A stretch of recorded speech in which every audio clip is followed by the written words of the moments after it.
टूटे किले के मालिक रामकिशोर सिंह, वो रही उनकी हवेली, वहीं सा परिवार रहते हैं। आइए, उनके बचपन के एक दोस्त थे प्रोफेसर ईशान चंद्र मजूमदार। वो रिटायर होने के बाद अकेले यहीं रहते थे। एक दिन अकस्मात उनकी मौत हो गई। पोस्टमार्टम की रिपोर्ट के बाद ये मालूम पड़ा कि उनके खून में सांप का जहर है। अगर इस बात का पता चल चुका है कि सांप के काटने से मौत हुई है, तो फिर शक की क्या बात? स्वतंत्र रूप से कोई एक चीज महत्व नहीं रखती, लेकिन शक की ऐसी कई छोटी छोटी बातें हैं। इन सब बातों से लगता है कि मामला बहुत गड़बड़ है। ऐसी कई एक बातें हैं, जैसे ईशान चंद की मौत सांप के काटने से हुई, लेकिन उसके सर पे चोट का गहरा निशान था। क्यों? और दूसरा, उसकी बंद मुट्ठी के अंदर एक सोने की मोहर थी, कहां से आई? तीसरी बात, इतनी ऊंचाई पे सांप कहां से आया? आपने तो कहा कि रामकिशोर की बड़ी लड़की की मौत सांप के काटने से हुई थी। वो वहां मरी थी, उस जंगल में। वहां सांप हो सकता है, लेकिन इतनी ऊंचाई पर जहां चूहा नहीं, मेंढक नहीं, सांप कहां से आएगा? आप क्या कहना चाहते हैं? हो सकता है किसी ने जानबूझकर यहां सांप छोड़ा हो, इसलिए कहता हूं कि मामला गड़बड़ है। किसी पर शक है? शक? वो देखिए, उस हवेली में रामकिशोर अपने 3 लड़के और एक लड़की के साथ रहता है। बड़ी लड़की की मौत पिछले साल सांप के काटने से हो गई। उसका पति यहीं रहता है, और एक रहता है मास्टर।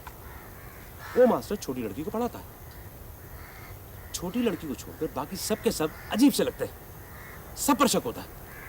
आइए,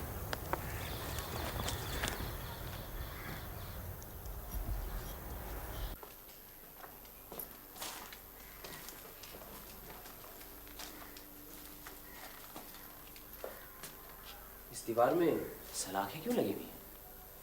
ये कमरा शायद पुराने जमाने में किले का दफ्तर हुआ,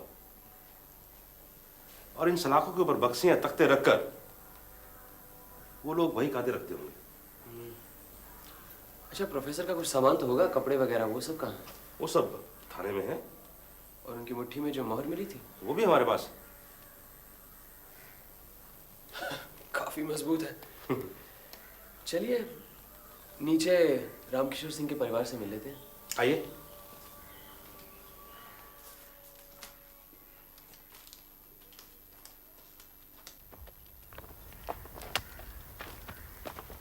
अरे मास्टर, यहाँ क्या कर रहे हो? घर में वकील साहब आए हैं, सब बैठकर उनके साथ बातचीत कर रहे हैं। गदाधर और तुलसी वहाँ नहीं है, सोचा शायद यहाँ होंगे। वो तो यहाँ पे भी नहीं है। रंकेश बाबू, ये है रमापति, रामकिशोर जी के यहाँ मास्टर हैं और वहीं रहते हैं। अच्छा, आप ही रमापति हैं? अच्छा, एक बात बताइए, जिस रात ईशान बाबू गुजर गए, आप काफी देर तक उनके साथ थे, क्या बातें हो रही थी? वो बहुत पढ़े लिखे थे, उनके साथ बात करके बहुत कुछ सीखने को मिलता था। फिर उन्हें हमारे मालिक के वंश का, इस किले का सारा इतिहास मालूम था। एक डायरी में सब कुछ लिख रखा था, वही सब सुन रहा था। चले? जी आइए।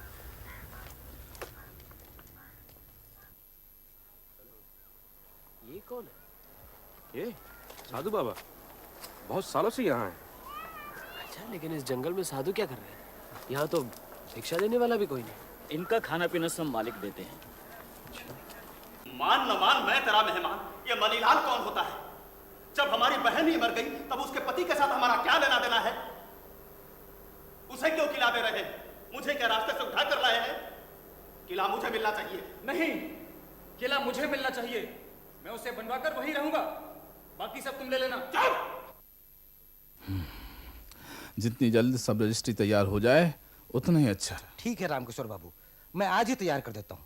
अच्छा, तो मैं चलूं? अच्छा, नमस्कार। नमस्ते। आइए इंस्पेक्टर साहब। आ सकते हैं रामकिशोर जी? आइए आइए डीएसपी साहब, आइए बैठिए।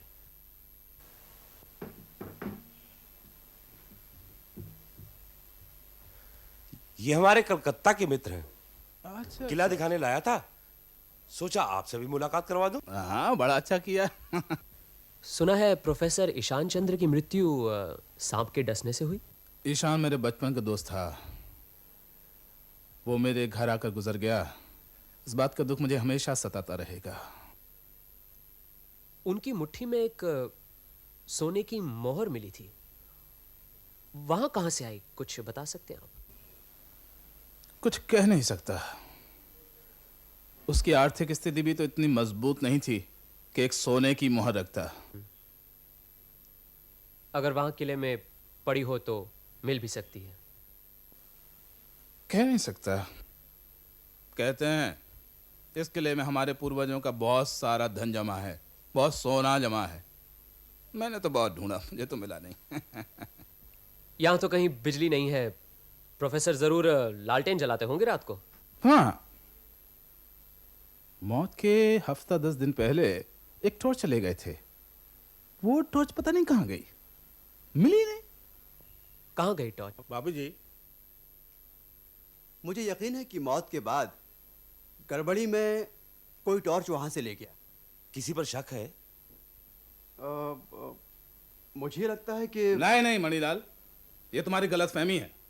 मास्टर ने टॉर्च नहीं लिया, लिया होता तो हमें बताता। लगता है टॉर्च को लेकर आप लोग कुछ परेशान से हैं।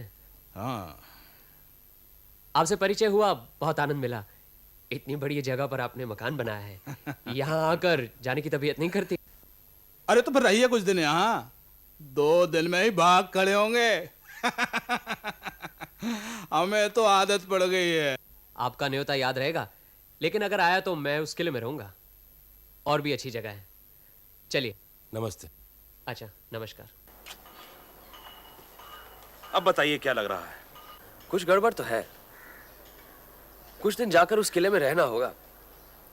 आपने गौर किया, कोई वहां खुलकर बात नहीं कर रहा था। सब कुछ खिंचे हुए से थे। और फिर कई गुत्थियां हैं, जैसे मोहर कहां से आई, टॉर्च कहां गायब हो गई। सब इस किले को चाहते क्यों हैं? और मालिक को छोड़कर सब मनीलाल से नफरत क्यों करते? मनीलाल और मास्टर रमापति दोनों को कोई नहीं चाहता। उसकी एक वजह है, ये दोनों मालिक राम किशोर की मेहरबानी से ही पल रहे हैं। अच्छा, वहां उस किले को लेकर क्या झगड़ा हो रहा है? राम किशोर को दिल का एक दौरा पड़ चुका है। उन्हें डर है कि उनके मरने के बाद उनके दोनों नालायक बेटे उनकी सारी जायदाद को मामला मुकदमा करके कहीं पूरी मिट्टी में न मिला दें। इसलिए उन्होंने अपनी सारी जायदाद के बराबर 4 के हिस्से किए हैं। 3 हिस्से लड़कों में और बाकी का 1 हिस्सा छोटी लड़की तुलसी को। लेकिन किला तो मनीलाल को देने की बात हो रही थी।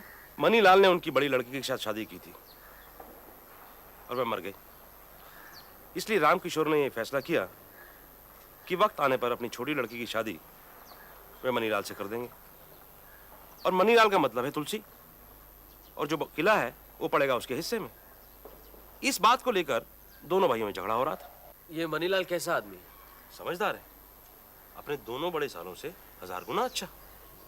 इसलिए राम किशोर का भरोसा मनीलाल पर ज्यादा है। मनीलाल तो अपनी पत्नी के मरने के बाद जा रहा था, लेकिन राम किशोर ने उसे जाने से रोका। अच्छा, वो अशरफी तो दिखाइए।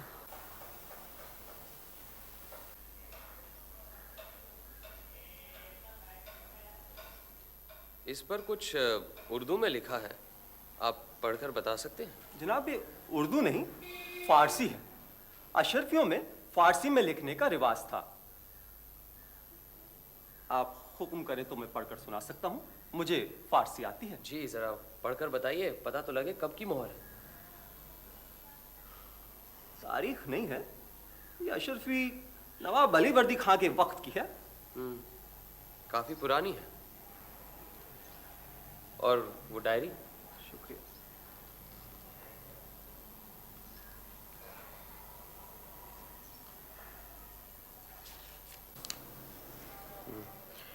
सुनो ईशान बाबू, शुरू में क्या लिखते हैं? इतिहास के इष्ट देवता अगर इंसान की बोली बोलना जानते तो वो मुहर्रम के बाजे की ताल में कहते, रुपया कमाओ रुपया कमाओ।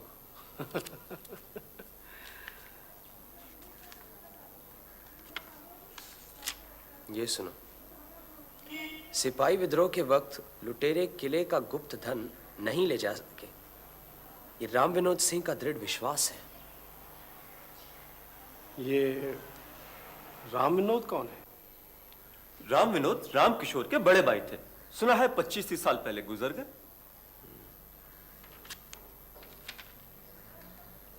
ये फारसी में कुछ लिखा है, 3 लाइनें, जरा बताइए तो। लिखा है, अगर राजा राम या जयराम दोनों जिंदा ना रहें तब हमारी पूरी दौलत मोहनलाल के जिम्मे रहेगी। मोहनलाल के जिम्मे? ये मोहनलाल कौन है? वो मुझे नहीं मालूम। अच्छा तो ठीक है, वो चीजें आप ले जाइए, ये डायरी मैं कुछ दिन अपने पास रखूंगा। जो हुक्म।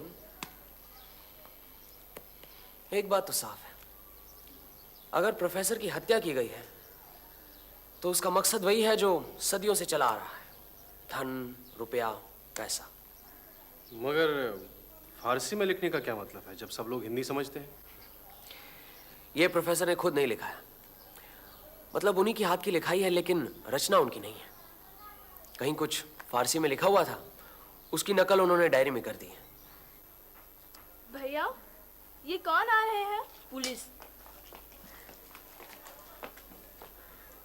ये रामकिशोर का तीसरा बेटा है। क्या नाम है तेरा? गधा। आइए। नमस्ते। नमस्ते। अच्छा, आपसे एक बात पूछता हूँ। आप पुलिस वाले हैं, इसीलिए जानने की उत्सुकता हो रही है। प्रोफेसर की मौत क्या सचमुच सांप के काटने से हुई थी? किसी पर शक है आपको? नहीं, यूं ही कुछ कहा नहीं जा सकता ना। सांप के अलावा और क्या हो सकता है? वो मेरी भी समझ में नहीं आ रहा, लेकिन प्रोफेसर के पैरों पर सांप के काटने के दाग मैंने भी देखे थे, बिल्कुल वैसे ही जैसे मेरी पत्नी के पैरों पर थे। ठीक है मनीलाल, रामकिशोर बाबू से कहना आज से एक किले में रहेंगे। चलिए। जी। नमस्ते। आइए आइए आइए, बैठिए। रामकिशोर बाबू नहीं है? जी नहीं, वो कोर्ट में दलील रजिस्ट्री कराने गए हैं, आ जाएंगे अभी। अच्छा, मास्टर जी एक बात बताओ। बैठो बैठो। आप तो यहाँ सब लोगों को जानते हैं,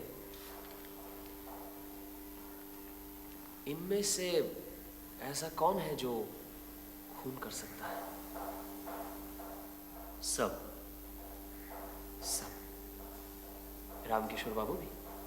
हाँ। वंशीधर? हाँ। मुरलीधर? मुरलीधर भी। मनीलाल भी? उसमें इतनी हिम्मत कहाँ, उसे तो सिर्फ पीछे से चुगली करना आता है। और तुम? मैं? जाने दो। तुमने वो टॉर्च चोरी की थी? मेरी बदनामी की गई है, मुझे मालूम है, और किसने की है ये भी मालूम है। आप ही बताइए, अगर चोरी ही करनी है तो टॉर्च क्यों चुराऊंगा? तुम्हें मालूम है मनीलाल की शादी तुलसी से होने वाली है?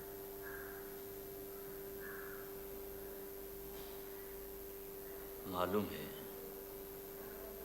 और ये भी मालूम है कि अगर ये शादी हुई तो अच्छा नहीं होगा। अरे आओ आ जाओ। एक बात बताऊं, तुलसी की शादी जीजाजी से होगी। अच्छा आ जाओ तुलसी, आ जाओ। ये गदाधर बहुत शैतान है, आ जाओ। अरे यहाँ आओ ना, मेरे पास बैठो यहाँ। अच्छा एक बात बताओ, तुम्हारे पिताजी के जो मित्र यहाँ रहते थे, प्रोफेसर ईशान चंद्र, तुम कभी उनसे मिली थी? हाँ हाँ, बहुत बार। वो मुझे अच्छी अच्छी कहानियां सुनाया करते थे। अच्छा अच्छा, तुम्हारे घर में जो लोग हैं उनमें से तुम्हें सबसे अच्छा कौन लगता है? मास्टर जी, वो बहुत अच्छे हैं। हाँ? और सबसे खराब कौन लगता है? ये है तुम्हारा भाई गदाधर। नहीं, जीजा जी। वो क्यों मास्टर जी से जलता है, क्यों उनकी चुगली करता है? अगर जीजाजी से मेरी शादी हुई तो मैं उसे पहाड़ से नीचे फेंक दूंगी। अरे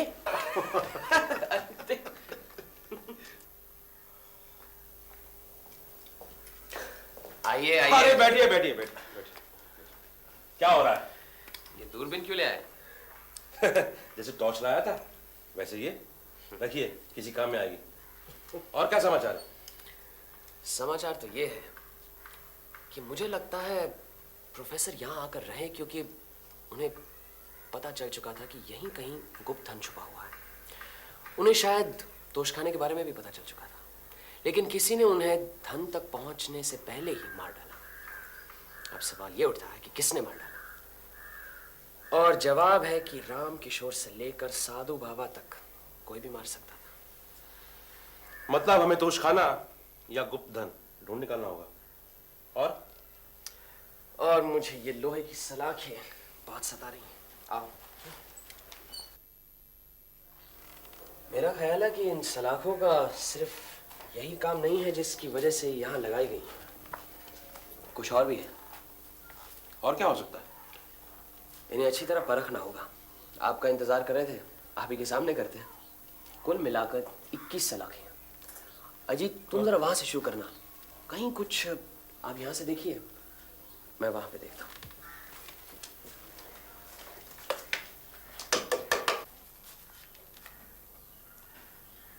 हिल रहा है, जरा इधर आइए।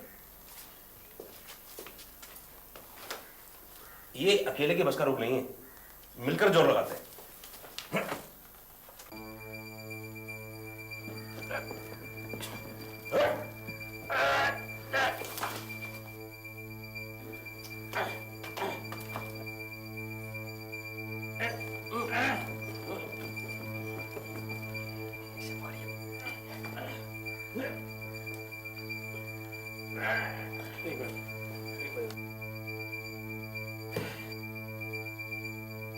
जरा टॉर्च लाना।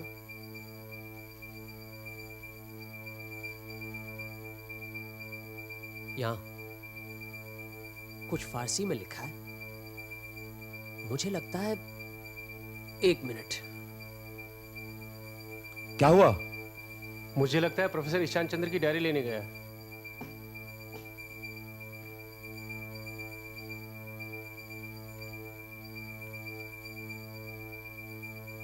ये देख रहे हैं आप क्या लिखा है? अगर राजाराम या जयराम दोनों जिंदा न रहे तब हमारी पूरी दौलत मोहनलाल के जिम्मे रहेगी। मोहनलाल? बस काम बन गया। जरूर ये रास्ता नीचे जाता है। व्योमकेश बाबू, शाबाश, तोशखाना मिल गया। ये आप ही का आविष्कार है, इसलिए सबसे पहले आप ही उतरी। ठीक है, टॉर्च देना मुझे। लाओ।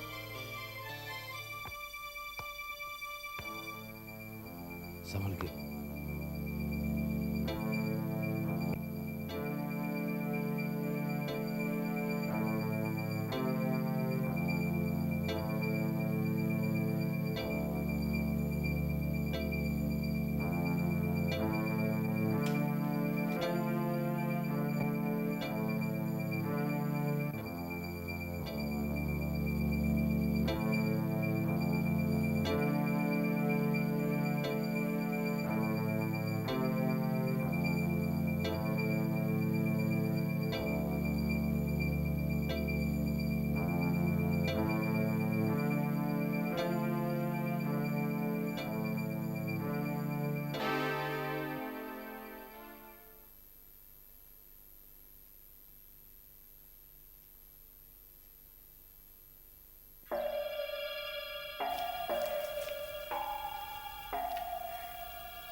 व्योमकेश बाबू,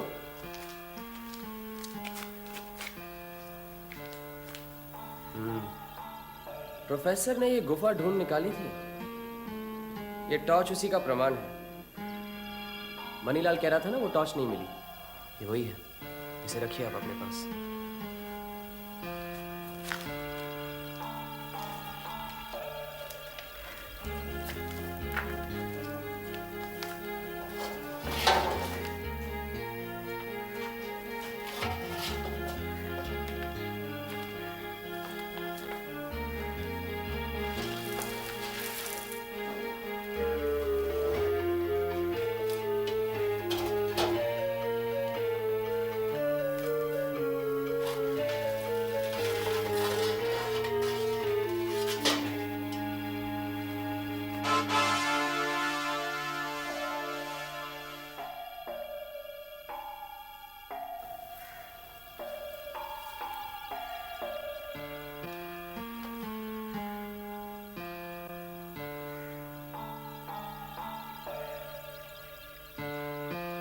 पैसे भी अपने पास हैं।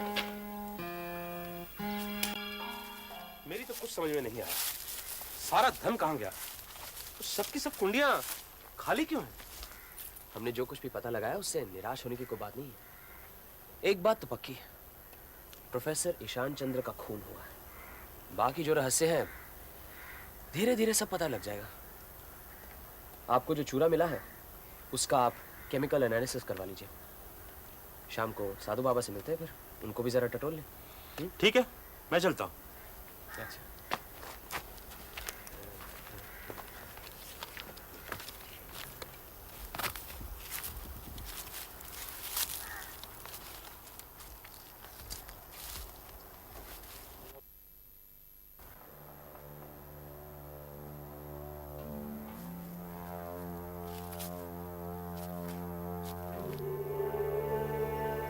लिखा ना?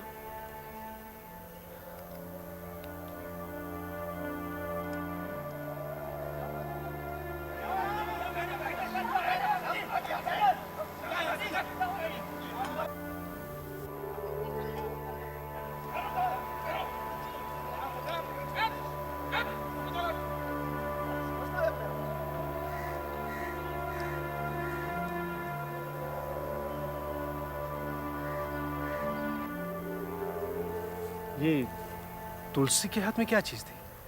Fountain pen.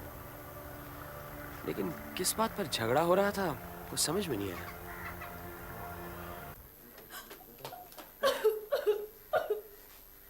क्या हुआ?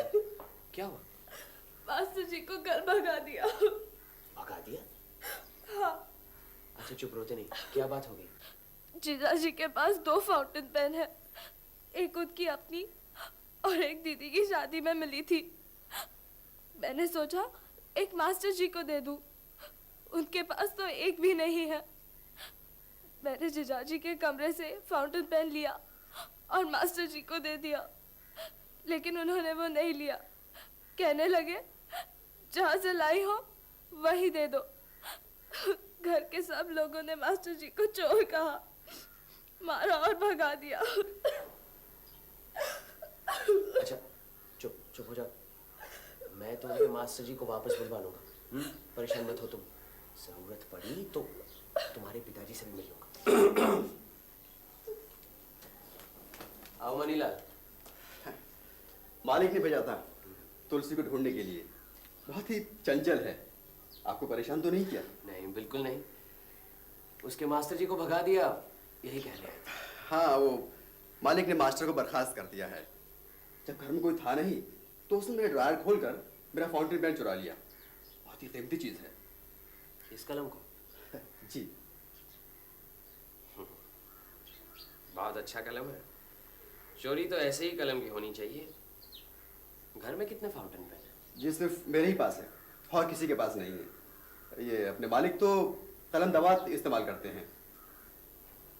लेकिन तुलसी तो कह रही थी कि उसने खुद आपके कमरे से फाउंटेन पेन लिया था। तुलसी झूठ बोल रही है। मास्टर तो हमेशा से ही दोषी है। अभी उस दिन वो एक टॉर्च चुरा के टॉर्च तो वहाँ मामूली चीज थी। भला मास्टर ऐसा काम करके अपना भविष्य क्यों बिगाड़ेगा? अच्छा ये बताइए, आपका कचहरी का सब काम कैसा चल रहा है? जी बस दस्तखत करना बाकी है और बाकी तो काम हो ही गया है। अच्छा मैं चलता हूँ। तुलसी को लेकर सब परेशान है, बच्ची है। अच्छा अच्छा, गड़बड़ कर देते ना। अब टॉर्च की बात बताने की क्या जरूरत थी?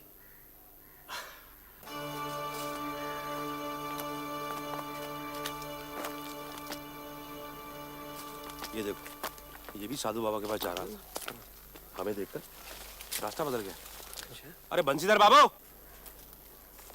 अरे भाई कहाँ जा रहे थे लपकते हुए? बस यूं ही घूमने। क्यों? अच्छा अच्छा, मैं समझा साधु बाबा के यहाँ जा रहे हैं। साधु बाबा? साधु बाबा के पास मैं क्यों जाऊंगा? क्यों? साधु बाबा के पास जाने में कोई बुराई है क्या? वो आप जाने या आपके दोस्त।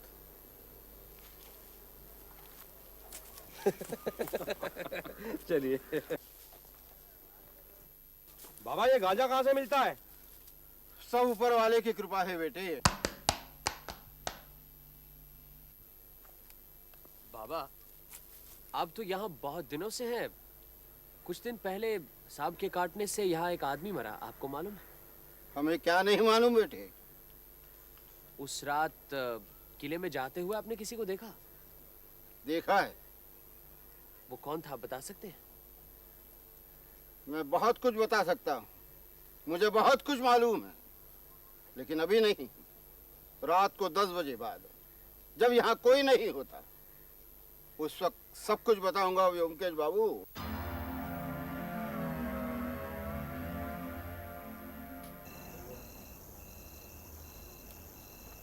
अरे रमापति, ये क्या हाल बना रखा है? आप तो सब कुछ जानते ही हैं। हाँ, तुलसी ने बताया था, लेकिन अब तक कहाँ थे तुम? जंगल में। शहर क्यों नहीं गए? यहाँ अब रहने से क्या फायदा? तुलसी। तुलसी से प्यार करते हो? उसको कोई नहीं चाहता। मैं नहीं रहूंगा तो वो मर जाएगी। अच्छा, कोई बात नहीं। आज रात तुम हमारे साथ यहाँ रहना। हम जरा साधु बाबा से मिलकर आते हैं, 1-2 घंटे में वापस लौटेंगे। तुम अंदर जाओ, वहीं सो जाना।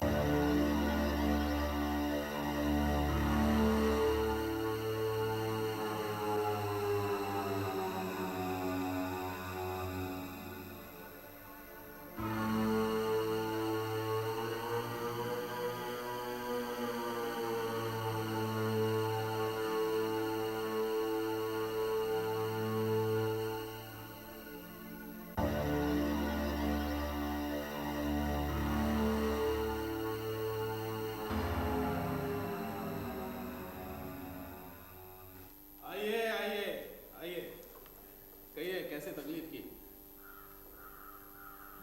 राम किशोर जी, अब साफ साफ सब कुछ कबूल करने का वक्त आ गया। कबूल? क्या कबूल? आपके बड़े भाई राम विनोद सिंह की मौत के लिए जिम्मेदार कौन था, इसका फैसला हो जाना चाहिए। मेरे बड़े भाई? जी। क्या कह रहे हैं आप? मेरे बड़े भाई तो जमाना हुआ प्लेग से गुजर चुके हैं। जी नहीं, उनकी मौत कल रात हुई। आपके बड़े भाई राम विनोद साधु बाबा थे। साधु बाबा का खून हो गया? आपको मालूम है कि साधु बाबा आपके ससुर के बड़े भाई हैं, राम विनोद सिंह? झूठ, बिल्कुल झूठ। साधु बाबा मेरे भाई हैं, इसका कोई सबूत है?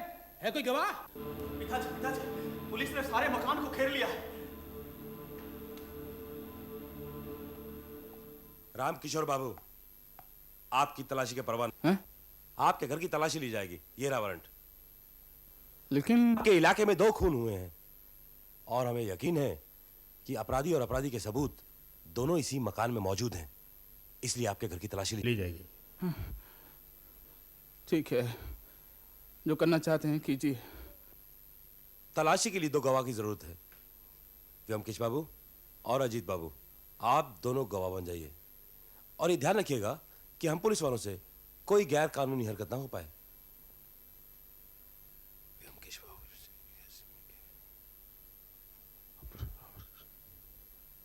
मणिलाल, हम सबसे पहले आपके कमरे की तलाशी लेंगे और आप दोनों यहीं रुकिए। चलिए चलिए। मैं देख लीजिए क्या देखना है। अगर आप अपने दोनों फाउंटेन पेन दे दें तो किसी भी तलाशी की जरूरत नहीं है।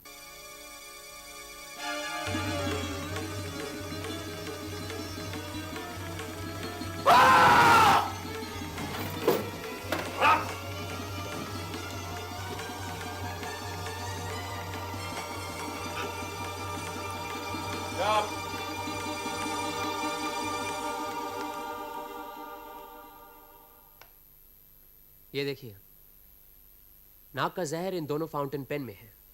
क्या? आप अपने घर में एक जहरीला नाग पाल रहे थे। मणिलाल 2 खून कर चुका है। हैं? और शायद इसके बाद आपकी बारी थी। बच गए आप।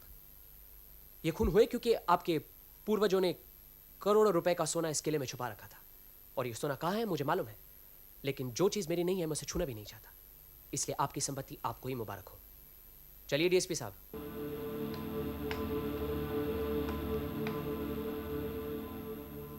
गुफा में जो सफेद चूरा मिला था उसकी केमिस्ट की रिपोर्ट आ गई है और ये चूरा था सोडियम टेट्राबोरेट। ये लीजिए। मतलब सुहागा। सुहागा किस काम आता है जानते हो? सोना पिघलाने के काम आता है। खैर, मनीलाल से जेल में लंबी चौड़ी बात हो चुकी है। उसने सब कुछ कबूल कर लिया। क्या कबूल किया? बैठिए। जिस दिन मनीलाल इस घर में आया था उसी दिन से उसकी नजर अपने ससुर रामकिशोर की संपत्ति पर पड़ी। उन्हीं दिनों यहां कुछ बंजारे आए हुए थे। मनीलाल ने उनसे कुछ सांप का जहर बरामद किया। किसी तरह उसकी पत्नी हरिप्रिया को मनीलाल के इरादों का पता लग गया था, इसलिए सबसे पहले उसने हरिप्रिया को इसी जहर से रास्ते से हटा दिया और साथ ही साथ रामकिशोर की सारी सहानुभूति अपनी तरफ खींची। अब रामकिशोर ने अपनी बेटी तुलसी की शादी मनीलाल से पक्की कर दी। 2 साल बीत गए, तुलसी शादी लायक बन गई। फिर यहाँ प्रोफेसर ईशान चंद्र आए, साथ ही साथ साधु बाबा यादव के। अब करीबन 25-30 साल पहले दोनों भाई रामकिशोर और राम विनोद मामूली व्यापारी थे। शहर में प्लेग फैला, राम विनोद बीमार पड़ गए। रामकिशोर प्लेग के डर से वहां से भाग गया। उसे यह नहीं पता था कि 25-30 साल बाद बड़े भाई से मुलाकात होगी और उसका बड़ा भाई साधु बाबा के भेष में होगा। उसने चाहा कि बड़ा भाई राम विनोद तीर्थ स्थान पर मठ बनाकर रहे, खर्चा भी देने को तैयार हो गया। लेकिन बड़े भाई ने साफ इनकार कर दिया। जंगल में रहने लगा साधु बाबा के भेष में और अपने छोटे भाई को कोसने लगा। असल में प्रोफेसर ईशान चंद्र और राम विनोद दोनों मित्र थे। हो सकता है प्रोफेसर ने ही राम विनोद उर्फ साधु बाबा को यहां बुला लिया हो। इस वक्त सब लोगों को यकीन हो गया कि किले में करोड़ों का गुप्त धन छुपा हुआ है। इधर प्रोफेसर ईशान चंद्र ने किले में गुप्त धन का पता लगा लिया था। प्रोफेसर की उम्र हो चुकी थी, दुबले पतले आदमी थे। अकेले पत्थर कैसे हटाते मालूम है? हम तीनों ने मिलकर पत्थर हटाया था। अब प्रोफेसर ने किसी से कुछ नहीं कहा, रामकिशोर से भी नहीं, साधु बाबा से भी नहीं। लेकिन उन्हें एक सहायक की जरूरत थी। उन्हीं दिनों 2 नौजवानों से अक्सर वो मिला करते थे। एक तो मास्टर रमापति, दूसरा मनीलाल। प्रोफेसर को लगा कि मनीलाल ही ठीक है, हट्टा कट्टा है, दोनों सालों से नफरत भी करता है। तय हुआ कि जो कुछ भी मिलेगा आधा आधा बांट लेंगे। एक रात दोनों ने मिलकर पत्थर हटाया। फिर मुझे लगता है कुछ ऐसा हुआ होगा। नीचे का रास्ता देखते ही मनीलाल फौरन टॉर्च लेकर नीचे उतर गया। लेकिन प्रोफेसर का ध्यान पत्थर के पीछे खुदाई की हुई लेखनी पर पड़ा। उसने फौरन अपनी डायरी निकालकर उस फारसी भाषा की नकल कर ली। इधर नीचे मनीलाल एक कोने में खड़ा हो गया, उधर प्रोफेसर नीचे आया। उसके पैरों ने किसी चीज को महसूस किया। प्रोफेसर ने उसे उठाया। वो एक अशर्फी थी। उन्होंने फौरन मुट्ठी बंद कर ली, हल्के से पुकारा, मनीलाल। तभी मनीलाल ने जोर से उसके सर पर टॉर्च से वार किया। प्रोफेसर गिर गया। मनीलाल ने अपनी जेब से फाउंटेन पेन निकाला और पैर की एड़ी के पास जोर से पेन की निब घुसाकर जहर अंदर डाल दिया। फिर उसकी लाश उठाकर मनीलाल बाहर ले आया। मैंने जेल में मनीलाल से पूछा कि प्रोफेसर को मारने के बाद उसने कुंडों के अंदर क्यों नहीं देखा। उसने जवाब दिया, सब कुछ तो मिल गया था, फिर एक लाश और इतनी सारी मोहरें वो एक साथ बाहर कैसे निकालता। उसने यही सोच लिया कि प्रोफेसर की मौत के हंगामे के बाद इत्मीनान से मोहरें बाहर निकाल लेगा।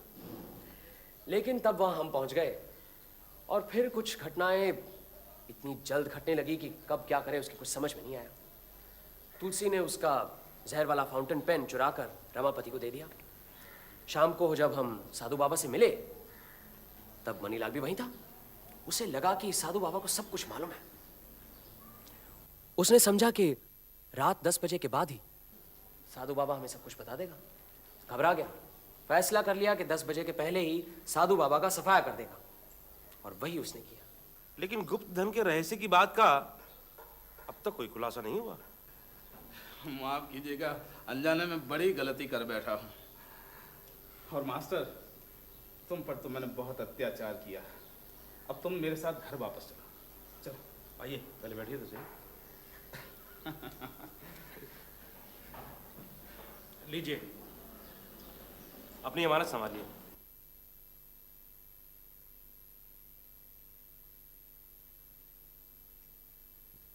व्योमकेश बाबू, क्या आपको सब कुछ पता लग गया है?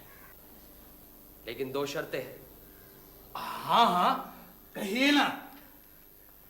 पहली, आप अपनी बेटी तुलसी की शादी मास्टर रमापति से कर देंगे। अरे और दूसरी शर्त यह है कि आप इस किले को तुलसी और रमापति के नाम कर देंगे। ये तो कोई शर्त ही नहीं है, ये तो मैंने मन ही मन पहले से ही तय कर रखा है। ये तो बहुत अच्छा है। चलिए किले की तरफ चलते हैं।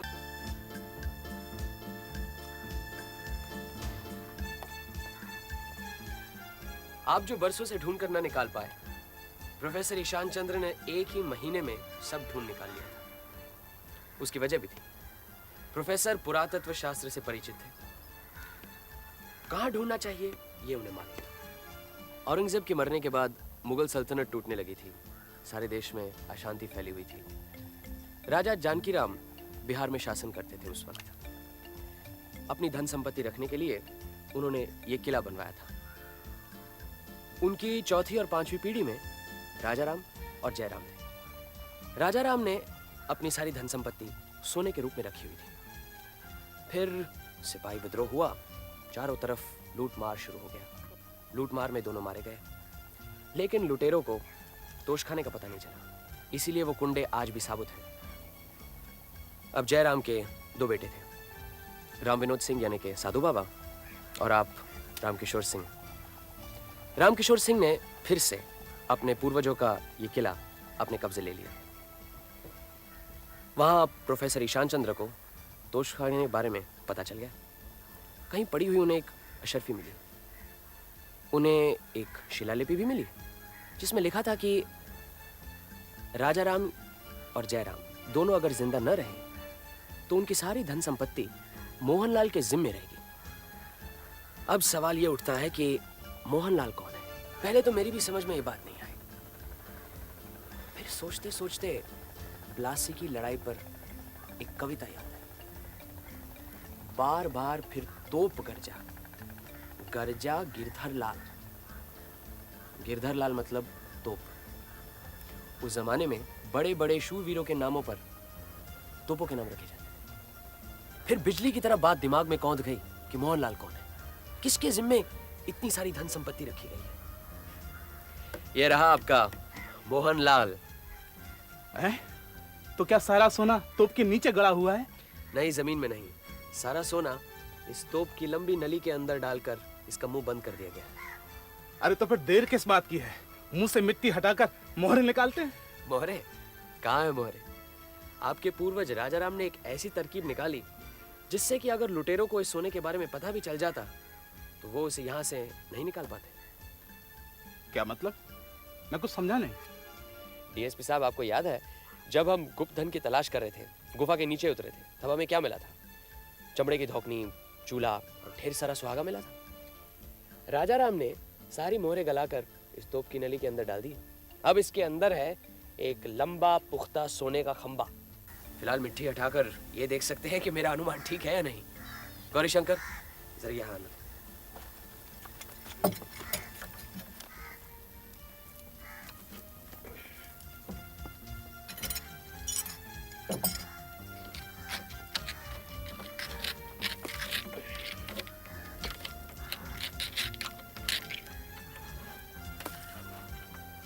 साहब, और मट्टी नहीं है, अंदर काफी सख्त है। ठीक है, इसके मुंह पर कपड़ा रख के अच्छी तरह से साफ करो। अच्छा, आइए, पहले आप इस सोने के दर्शन कीजिए रामकिशोर जी। देखिए,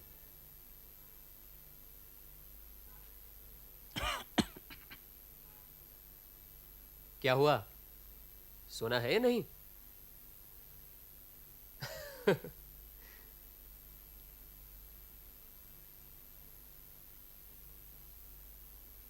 सोना है? हाँ है।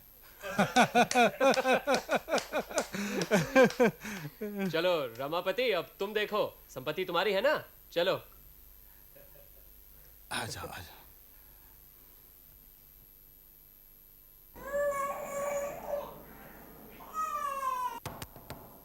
देखना, पुटीराम बाजार से लौटा है। अरे आओ आओ। शादी का कार्ड मिला तो था लेकिन हम आ नहीं पाए। जीती रहो। सत्या, ये तुलसी और रमापति हैं। जब 6 महीने पहले हमारा मुन्ना हुआ था, मैं इन्हीं के यहाँ था। ये लीजिए, ये क्या है? खुद ही खोल कर देखिए। अच्छा। अरे ये देखो। क्या? जीते रहो। वही तो।